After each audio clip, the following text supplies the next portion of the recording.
अभी रिसेंटली एक नई टर्म पेशेंट्स हमसे डिस्कस कर रहे हैं और अभी आज ही ओपीडी में एक पेशेंट मुझसे मिले और उन्होंने मुझसे पूछा कि नेचुरल राइनोप्लास्टी या नेचुरल नोज जॉब क्या होता है। नेचुरल राइनोप्लास्टी वो राइनोप्लास्टी है जिसमें बहुत सटल चेंजेस करके नोज में सर्जरी से नोज को फेस के साथ एक हार्मोनियस कंडीशन में लेके आके और ज़्यादा अट्रैक्टिव लगने वाला नोज बना देते हैं। अब इसमें की पॉइंट्स क्या रहते हैं? देखिए, सबसे पहले तो ज़रूरी है कि जो चेंजेस हो वो सटल हो, बहुत ज़्यादा ऑब्वियस या बहुत ज़्यादा एग्रेसिव नहीं हो।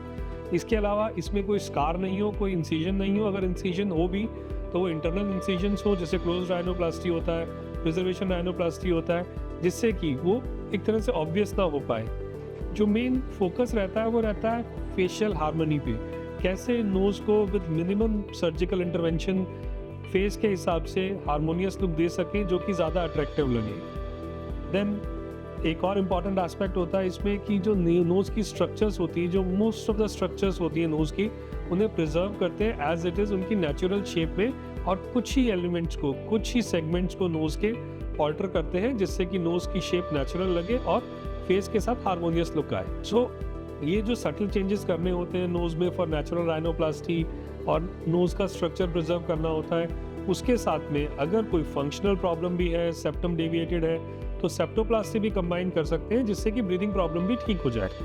देन ध्यान रखना क्या ज़रूरी है नेचुरल राइनोप्लास्टी करते समय? वो सबसे ज़रूरी दो चीज़ें जो ध्यान रखनी है वो ये है कि एक तो जो अप्रोच है नेचुरल राइनोप्लास्टी के लिए वो बिल्कुल कस्टमाइज्ड होती है, सब पे एप्लीकेबल नहीं होती है, कुछ एक लिमिटेड केसेस में एप्लीकेबल होती है, और वो भी फेस के, नोज़ के स्ट्रक्चर के हिसाब से उस कंपोनेंट नोज़ के उस कंपोनेंट को ऑल्टर करते हैं जिसमें कि थोड़ा सा डेविएशन है या थोड़ा सा ऑल्टरेशन है as compare to facial structure.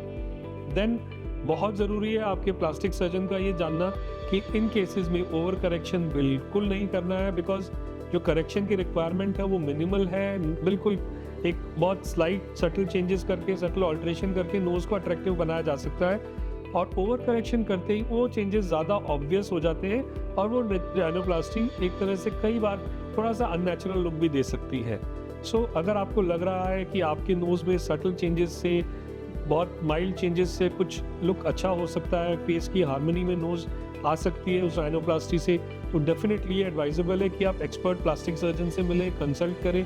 वो आपके नोज़ के अलग अलग सेगमेंट्स को इवैल्यूएट करेंगे और आपको ये बताएंगे कि आप नेचुरल राइनोप्लास्टी करवाएं या आप कन्वेंशनल राइनोप्लास्टी करवाएं। इस तरह की और जानकारी के लिए आप हमारा चैनल सब्सक्राइब करें और हमें फॉलो करते रहिए।